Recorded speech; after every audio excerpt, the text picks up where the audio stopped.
Welcome to Tingling Goosebumps. The following are true stories told by people who truly believe happened to them. Please like and subscribe to the channel if you like this kind of content. Without wasting any more time, let's get started.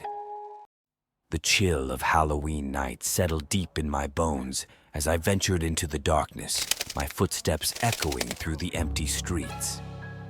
The moon hid behind a shroud of clouds, casting eerie shadows on the ancient houses that lined the street. This was a small, forgotten town where legends of supernatural occurrences were as common as whispers in the wind. I had heard tales of a house on Elm Street, a house that the townsfolk referred to as the Witch's Hollow. They said it was cursed, and anyone who dared to enter it on Halloween night would never return. I wasn't one to believe in such superstitions, but curiosity gnawed at me, and I couldn't resist the allure of a good ghost story. I reached the end of Elm Street and stood before the decrepit house. The windows were broken, the paint had long since peeled, and the once grand structure had succumbed to years of neglect. Moonlight barely filtered the tattered curtains, casting eerie, shifting patterns on the walls.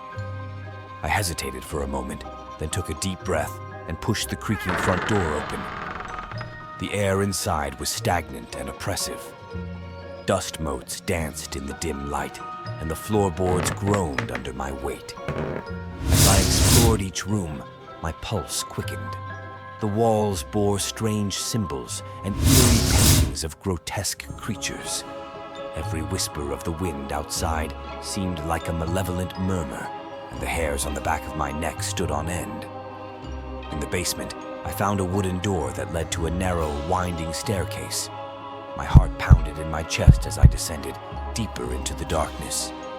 The air grew colder with each step, and an unsettling sense of foreboding settled over me. I reached the bottom, and there, in the flickering candlelight, I saw her. A woman dressed in tattered rags with long, tangled hair stood before me. Her eyes were hollow, her skin as pale as the moon itself. She spoke in a voice that sent shivers down my spine, telling me of her tragic tale. She was a witch, cursed to haunt this house for all eternity. Her eyes brimmed with tears, and as I listened to her, a deep empathy swelled within me. Without thinking, I reached out and touched her hand. The moment our skin met, a burst of dark energy shot through my body, and I was suddenly filled with the memories of the witch. I saw her life, her love, and her ultimate betrayal. The pain was overwhelming, and I screamed.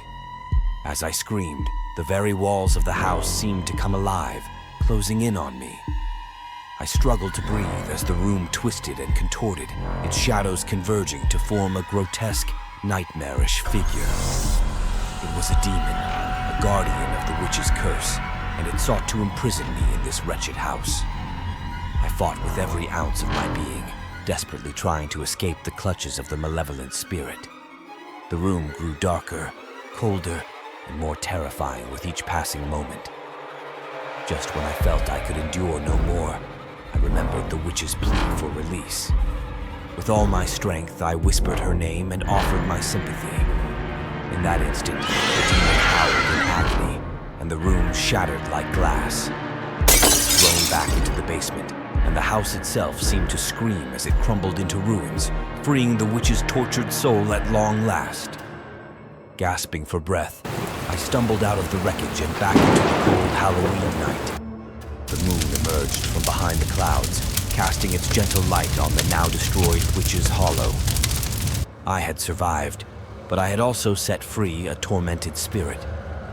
Halloween was a night of fright, but I had encountered something far more terrifying than any ghost or ghoul. I had glimpsed the darkness that dwelled within the human soul and the tragic consequences of love and betrayal.